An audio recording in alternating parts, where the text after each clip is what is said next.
Hola, voy a comentar unos cuantos libros que he leído últimamente, variando un poco el formato que vengo siguiendo, ya que normalmente dedico bien vídeos a un solo libro o por otra parte hay veces que hago listas.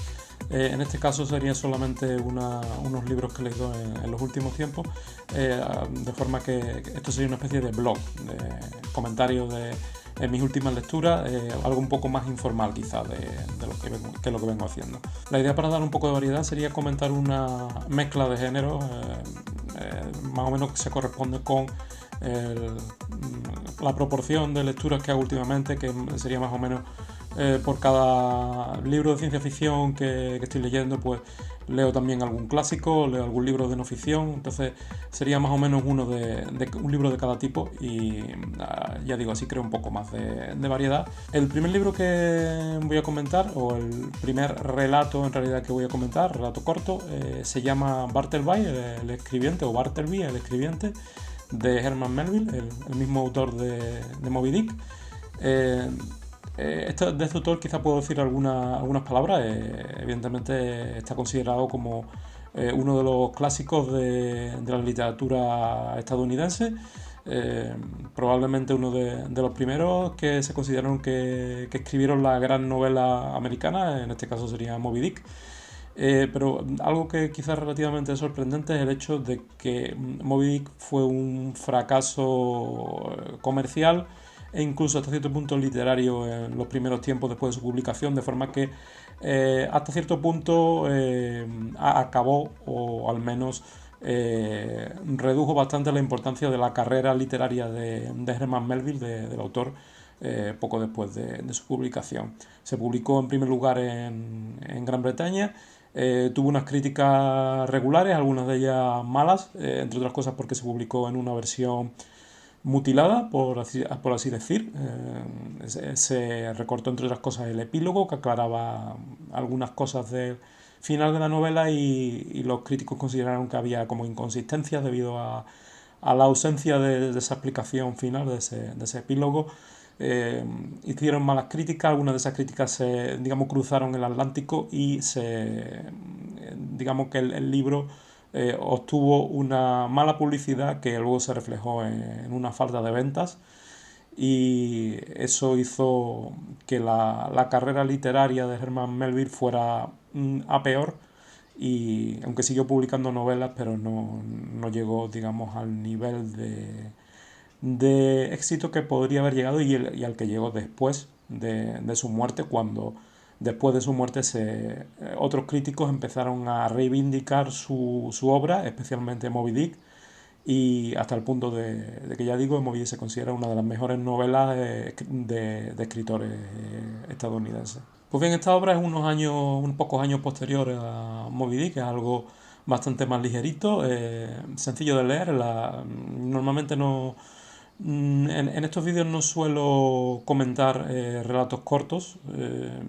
ya que a lo mejor tampoco dan para hablar mucho, quizá para rellenar un vídeo completo.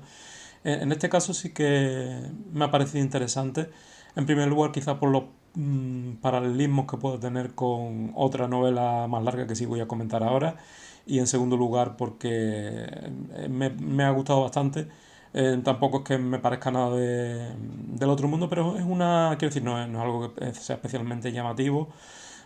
Pero para ser un relato corto y para ser un tema que aparentemente quizá suene así un poco incluso como burocrático o como se puede considerar hasta cierto punto también kafkiano o pre-kafkiano, porque esto es anterior a Kafka, es en realidad bastante, a mi punto de vista, ha sido bastante entretenido de leer.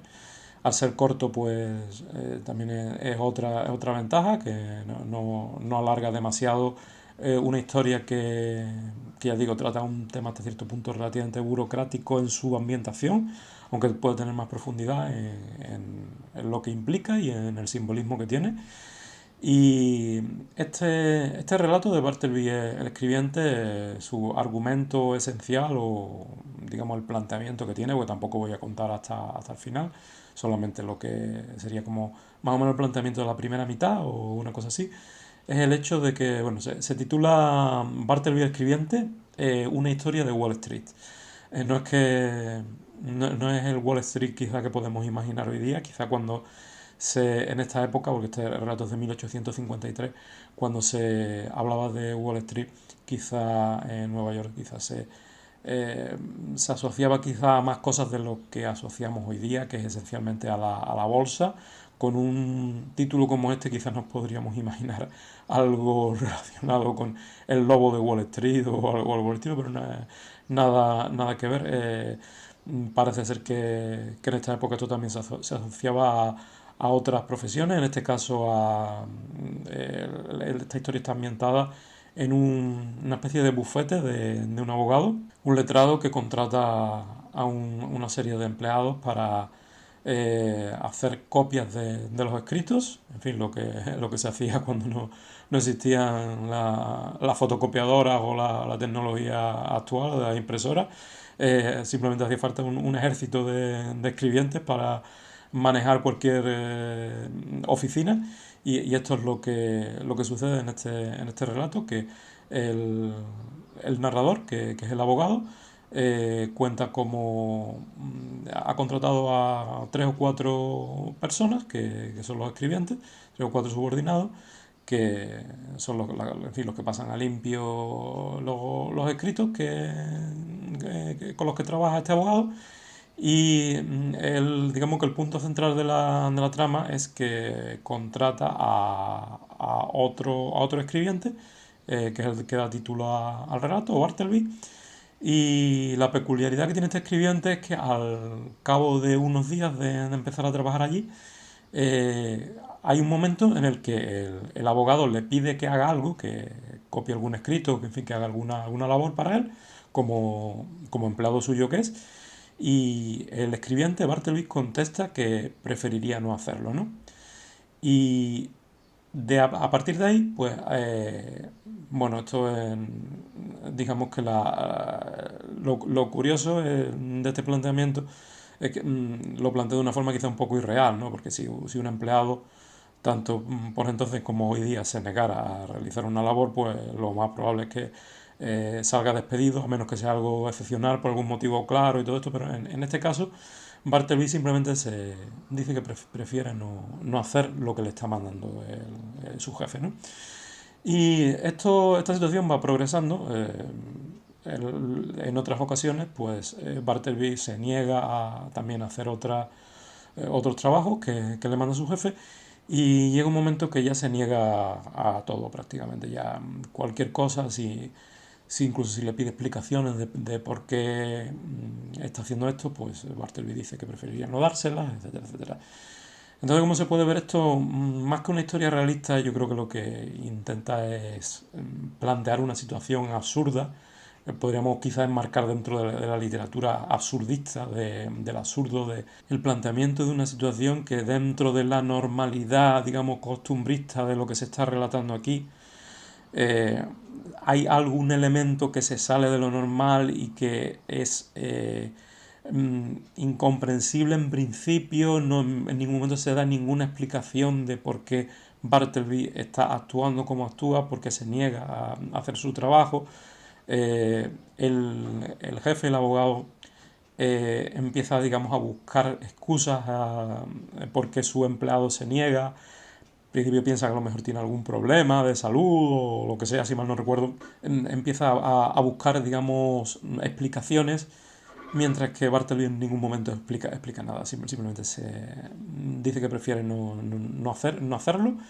Y por tanto una situación que por supuesto es irreal. Esto sí, evidentemente, ya digo, si ocurriera en la realidad, pues lo que le diría al jefe es que hay un montón de gente esperando en la cola del paro a ocupar su puesto y que le da un despido procedente, etcétera, etcétera.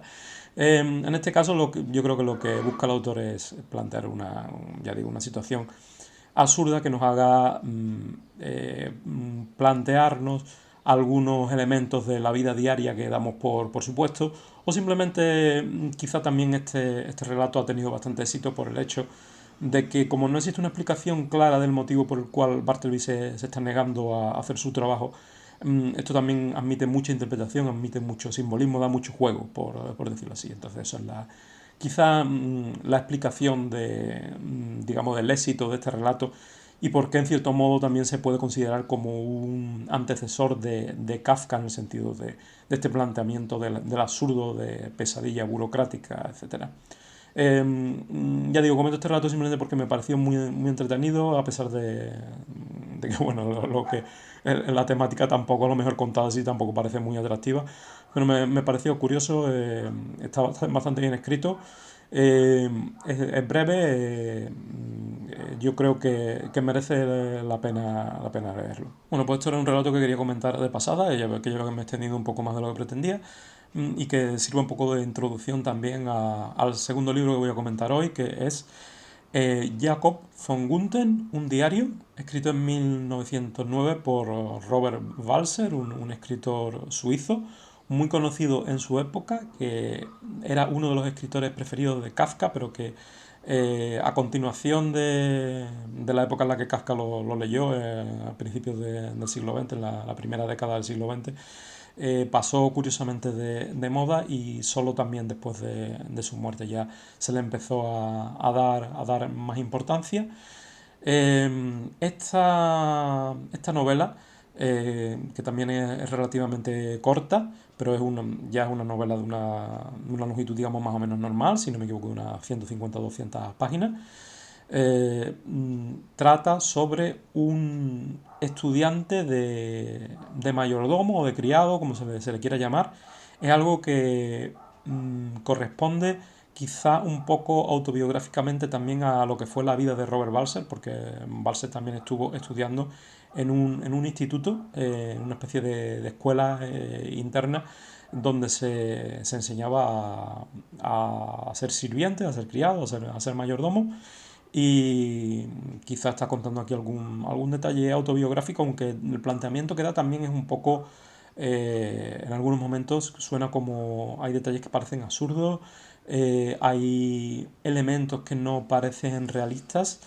Mm, el, digamos que el centro temático de esta novela es el hecho de que el protagonista, Jacob von Gunther, que es también el narrador, cuenta como en un diario su vida en este instituto. Él se llama, el instituto se llama Instituto Benjamenta, ya digo, como una escuela, una escuela donde los estudiantes están internos y es decir, hacen allí toda su vida y dan allí sus clases, etcétera.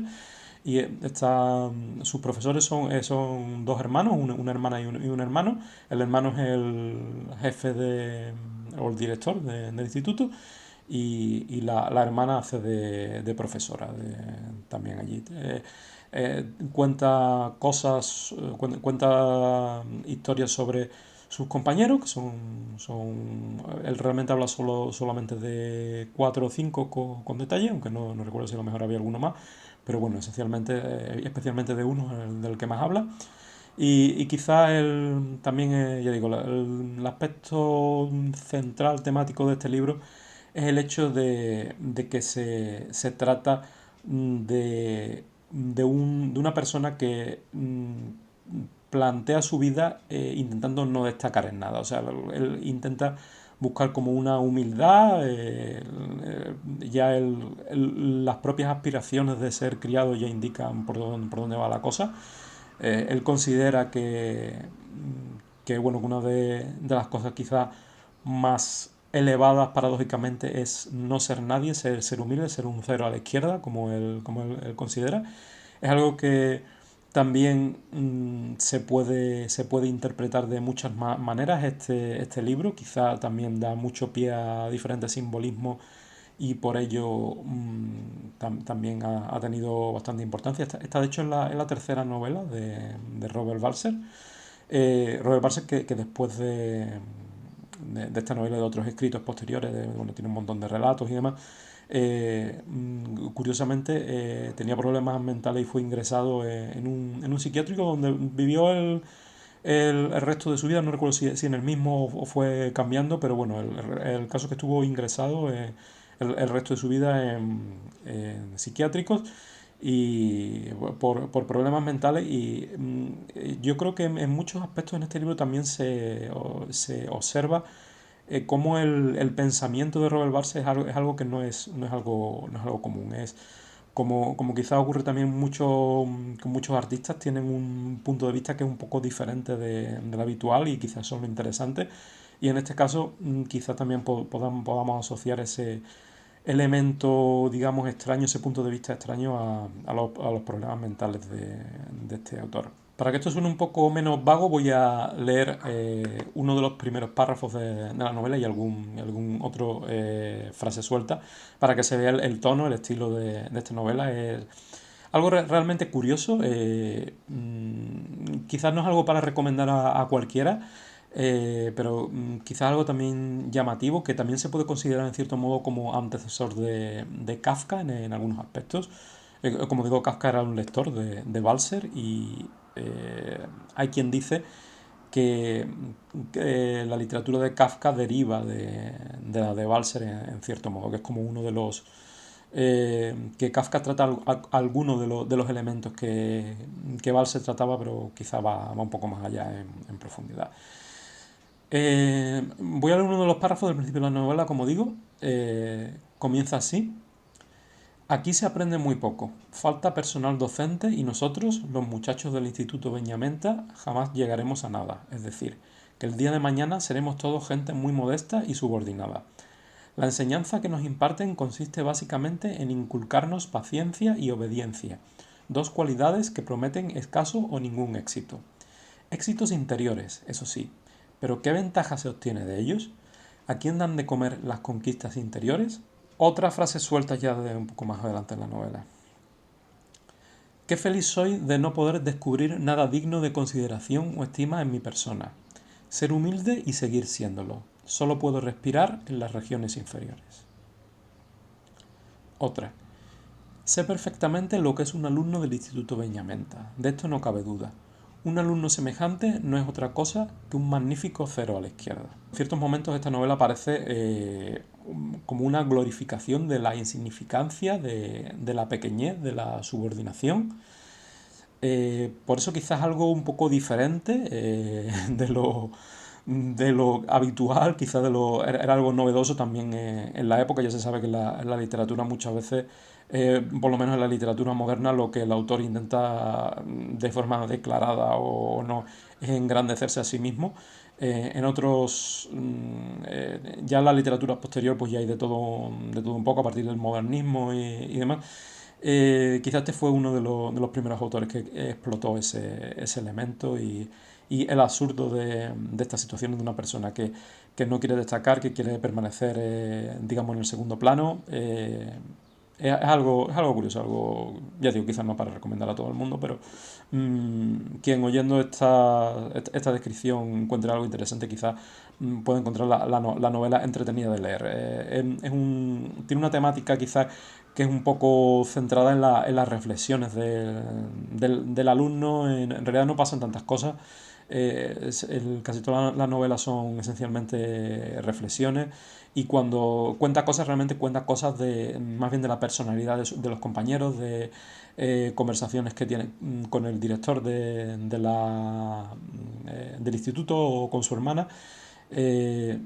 No se puede decir que esta novela esté repleta de acciones en modo alguno. Puede recordar a otros autores que ya digo como Kafka, esencialmente. Bueno, paso a un libro de no ficción que quizás esto es lo más especializado que vaya a comentar aquí. Introducción al Avéstico. Es una gramática de un idioma antiguo, clásico en cierto modo, un antepasado de la lengua persa actual, un idioma indoeuropeo relacionado por tanto con el latín, con el griego, indirectamente con el español, por supuesto, y la mayoría de las lenguas indoeuropeas, europeas modernas y de Irán y del norte de la India. Es el idioma sacro, el idioma donde están escritos los textos sagrados de la religión zoroastriana, religión también más deísta, tiene el punto de interés de que se considera quizá la primera religión monoteísta propiamente dicha. Hay quien considera que muchos elementos de las religiones abrahámicas, como el judaísmo, el cristianismo, el islam y todas las religiones, sectas, variantes que surgen de ellas, eh, tienen una gran influencia de esta religión. Por tanto, digamos que este idioma tiene un interés en varios aspectos. El aspecto, ya digo, del estudio de esta religión, la religión zoroastriana de Zaratustra. Él fue el profeta de religión, una de las primeras que se puede considerar religiones monoteístas.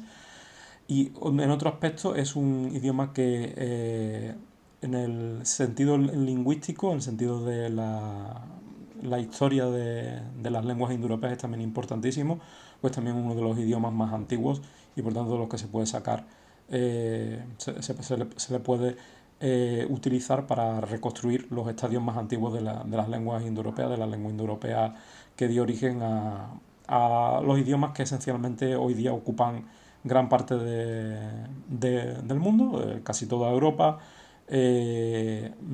por la colonización europea, pues también otras partes del mundo, y también ocupaban, ya digo, Irán y la zona de Oriente Medio, incluyendo partes de Asia y el norte de la India, extendiéndose hacia el sur de la India con el tiempo. Eh, este idioma tiene bastantes parecidos con el sánscrito, la lengua también sacra, la lengua sagrada antigua del norte de la India, que forma parte de los idiomas llamados indoarios o indoiranios, perdón. Indoarios serían los del norte de la India, incluyendo el sánscrito. Indoiranios serían, por ejemplo, este idioma, el avéstico, y también el sánscrito. O sea, los idiomas indoiranios incluirían los indoarios de la India y las lenguas iranias, como es el caso del persa antiguo hasta el persa moderno, y este idioma, el avéstico. Así que ya digo, tiene importancia doble, aunque es una lengua no muy conocida, por el hecho por su importancia lingüística en sí y por el acceso que da a los textos religiosos de una religión que históricamente es muy importante, aunque no muy conocida. Como curiosidad, un personaje famoso, digamos, que estaba relacionado con esta religión es Freddie Mercury, porque sus padres esencialmente eran parsis, que son una etnia procedente de Irán que se afincó en la India y que siguió manteniendo su religión en persa en la época en la que el Islam invadió Irán y obtuvo el control del Estado y por tanto hubo muchos creyentes en la región que se negaron a abandonar la religión zoroastriana y se desplazaron a la India, donde pudieron, en ciertas zonas, pudieron seguir practicando su religión y por eso se llaman parsis, el nombre de la etnia, porque proceden de Persia, de Irán. La parte más antigua de los textos de esta religión está atribuida al profeta Zaratustra, que se menciona en esos textos, en esos poemas. El personaje de Zaratustra fue utilizado luego por Nietzsche a su manera. Quiero decir, el uso que hace Nietzsche del filósofo alemán en su libro Así habló Zaratustra tiene poco que ver con el profeta original. Esta religión también tiene un componente, digamos, un poco maniqueísta, en el que hay una especie de, junto digamos, o opuesto al dios supremo, que es Ahura Mazda, que significaría señor sabiduría. Existe podríamos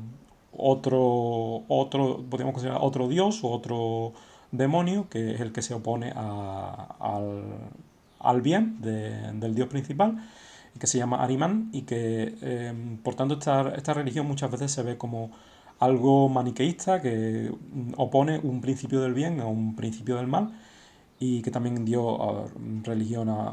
origen a otras religiones como el maniqueísmo, se considera que dio origen a otras religiones como el maniqueísmo, y que también se puede trazar esa influencia, por supuesto, en las religiones monoteístas abrahámicas como el judaísmo, el cristianismo y el islam. Y Nietzsche lo que decía era que como Zaratustra fue el primero que planteó la moral de la forma en la que la entendemos actualmente, pues también tenía que haber sido el primero que se dio cuenta de su error. Entonces Nietzsche, para hacer una crítica de la moral, utiliza al personaje de Zaratustra, ya digo, sin que tengan nada que ver el libro de Así habló Zaratustra. El personaje de Zaratustra no tiene nada que ver, excepto la inspiración, por supuesto, con el Zaratustra original, el profeta de esta religión, del zoroastrianismo. El nombre zoroastrianismo viene de Zoroastro, que es el nombre griego, el nombre como los griegos llamaban a Zaratustra, que es el nombre original en persa antiguo o en avéstico. Por último voy a hablar de un libro de ciencia ficción, podríamos llamar clásico de ciencia ficción de primer contacto o semiclásico, porque creo que tampoco es tan conocido. En español se ha titulado La paja en el ojo de Dios. En inglés es The Mote in God's Eye. Es un libro escrito a cuatro manos, Larry Niven y Jerry Pournelle. Larry Niven es conocido esencialmente por sus obras de ciencia ficción dura, esencialmente Mundo Anillo. Y Jerry Pournelle también es otro escritor de ciencia ficción que también creo que escribía en revistas de informática, etcétera, etcétera. El libro está escrito en 1974. Quizá es una época en la que este tema no estaba tan trillado como está hoy día. Me decidí a leerlo porque, ya digo, porque es un clásico de ciencia ficción de primer contacto, o sea, contacto con extraterrestres. Creo que no hago mucho spoiler con esto porque el libro es esencialmente conocido por eso. Voy a leer la descripción que se hace aquí detrás, en la contraportada del libro, en inglés. Dice: Aliens o extraterrestres, Motis, que es el nombre que le dan en el libro de Moti. Eh, Primer contacto, 3000, año 3017, en la región del espacio conocido como el saco de carbón o algo así. También conocido como la faz de Dios o la cara de Dios. Para malestar de los píos, de los religiosos, la mota en su ojo, en el ojo de Dios, un rayo de luz roja como el rubí en la oscuridad, se revela como el sol de color rojo sangre de los únicos extraterrestres que la humanidad ha encontrado. Los observadores humanos pronto quedan atónitos por las prácticas sexuales de los motis y hay muchas sorpresas ocultas. Bueno, este párrafo publicitario es totalmente engañoso, vamos. Está claro lo que pretende conseguir el párrafo con la referencia a las costumbres sexuales de los extraterrestres, ¿no? En fin, no quiero revelar nada, pero porque ya sería entrar en spoiler, pero quien leyendo esto se compra el libro va listo. Está claro que están intentando engañar al posible lector y dar como una sensación, como una visión más sensacionalista de lo que realmente el libro trata. El libro realmente está escrito por dos autores que son muy conservadores, y creo que me quedo corto diciendo solamente esto. Bueno, de hecho hay algunas escenas que dan un poco vergüenza ajena, o más que algunas escenas, quizá algunos comentarios de protagonistas. Los personajes exteriores esencialmente forman parte de la tripulación de una o varias naves, si excluimos a los extraterrestres en sí, por supuesto.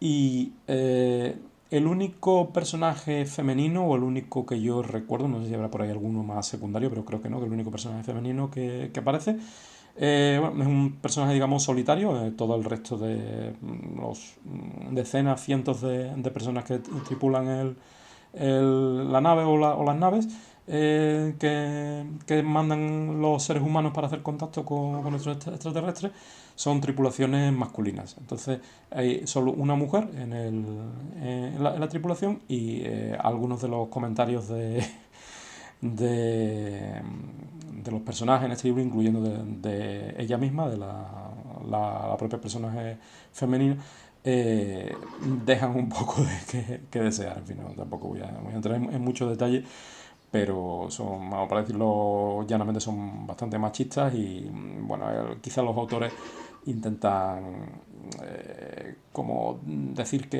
bueno, que la sociedad de este año, del año 3000 y pico, que, no, que he dicho, 3017, pues como que es una sociedad tradicional que ha vuelto como atrás, como en ese sentido y demás. Eh, pero se nota mucho que, bueno, cuál es la ideología de los autores y demás. Y bueno, hay algunos comentarios que son prácticamente difíciles de leer. Vamos a dejarlo ahí. Y bueno, tampoco es que sea algo que, digamos, interfiera mucho en la novela en sí, porque tampoco es algo que, en fin, son comentarios breves en cierto modo para una novela de esta longitud, que tiene como 550 páginas o una cosa así. O sea que tampoco es, vamos a dar una importancia excesiva, pero bueno, sí se nota bastante digamos, de la ideología de los autores. Es un libro largo, es un libro que se me ha hecho un poco largo porque me da la impresión que esta historia se podía haber contado en bastante menos tiempo. Ya adelanto que es un libro que no me ha impresionado mucho.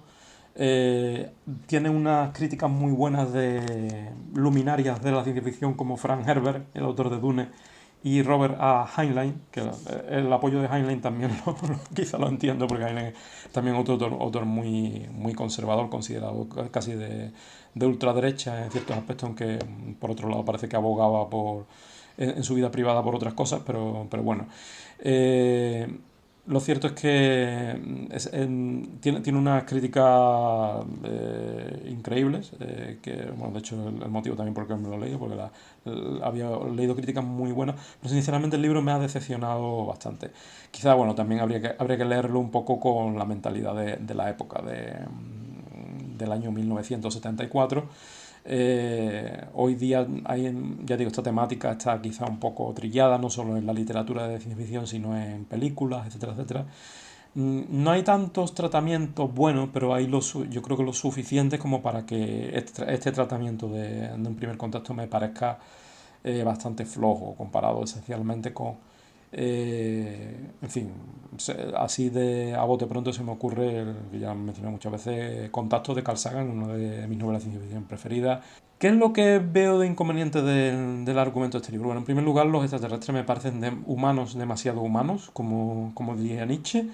Eh, Hay, digamos, sorpresas. Se intenta dar una visión de los extraterrestres quizás parece más humana de lo que luego es. Luego hay cosas, digamos, un poco más raras que van apareciendo conforme los humanos van interactuando con ellos y van descubriendo, digamos, secretos que los extraterrestres no dan a conocer tan fácilmente, pero al final uno se queda con la sensación de que por ejemplo, que los humanos y los extraterrestres se entienden entre sí con demasiada facilidad. Y bueno, quizá la mayor fortaleza que tiene es digamos, el aspecto sociológico de lo que sería la sociedad de los extraterrestres, que intenta que sea algo como muy diferente de la sociedad humana. Pero ya digo, yo no lo veo ni tan diferente, ni tan sorprendente, ni tan bueno como se considera que es esta novela. En ciertos momentos la novela me da la impresión como si estuviera viendo un episodio de Star Trek, o sea, hay muchas escenas en las cuales está el comandante dando instrucciones al piloto de la nave Enterprise, perdón, no quería decir Enterprise, pero ya se me entiende. Es algo así, que quien que se imagine pues un episodio de Star Trek, un contacto con una civilización extraterrestre y todo eso, en fin, más o menos se puede imaginar el ambiente que tiene la novela. Son casi todos como que todos los personajes son militares, excepto algunos que van bueno, el planteamiento es como que son militares, una nave militar que está sofocando una rebelión la ambientación de un imperio humano que abarca bastantes planetas. y ahí están sofocando una rebelión y, bueno, en este caso los que sofocan la rebelión son los buenos, al contrario que en Star Wars, por ejemplo. Y luego viene el contacto con los extraterrestres, en el cual hay unos elementos en la nave que no son militares, porque por casualidad están relacionados con el tema de la rebelión y demás, pues se encuentran en la nave. Algunos de ellos incluso ha sido arrestado y demás. Y esos son los únicos personajes que no son militares. El resto son militares y están siempre en un... la ambientación, ya digo, es como en una nave como Star Trek, etcétera, etcétera. La sociedad humana, tal como la plantea Sociedad Imperial, es una especie de aristocracia. Puede recordar un poco a Fundación de Isaac Asimov así en su ambientación, o incluso a Dune, etcétera, etcétera, o más tarde a Star Wars. Literariamente lo veo un poco simplón. Yo diría que 3/4 partes de la novela, incluso si abrimos al azar una página, lo más probable es que nos encontremos con un diálogo entre los tripulantes de la nave, ya digo, hablando en su jerga militar y demás. Eh, Hay cosas también que me parecen realmente absurdas, o sea, es algo como una falta de previsión, de precaución. Si vas a entablar un contacto con una civilización extraterrestre, muchos de estos planteamientos suenan francamente ridículos. Hay detalles que en otras novelas se dedican capítulos enteros a cómo plantearlo y aquí se hacen a la buena de Dios. Otra cosa que me parece que no está bien hecha es que como a la altura de 2/3 de la novela hay una parte que ocupa como unas 60 páginas, que realmente es casi como un spoiler de lo que va a ser la conclusión de la novela. Son cosas que al final de la novela, digamos que el grupo principal de personajes es lo que se da cuenta y lo que tiene que tomar decisiones acerca de ellos, etcétera.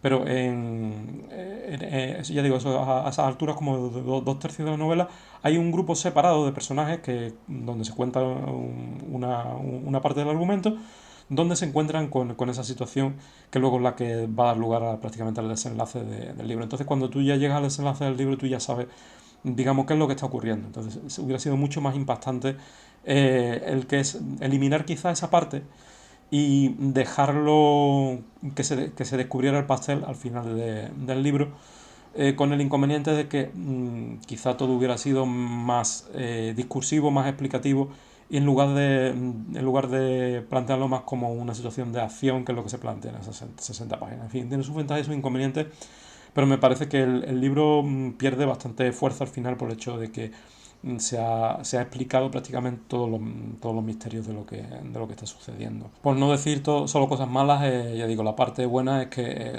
tanto de la sociedad extraterrestre como de la sociedad humana, quizás la sociedad humana es un poco menos interesante porque es algo ya digo, una sociedad aristocrática, quizá un tema ya un poco visto, pero sí se plantean los paralelismos y las diferencias, y se nota que se ha intentado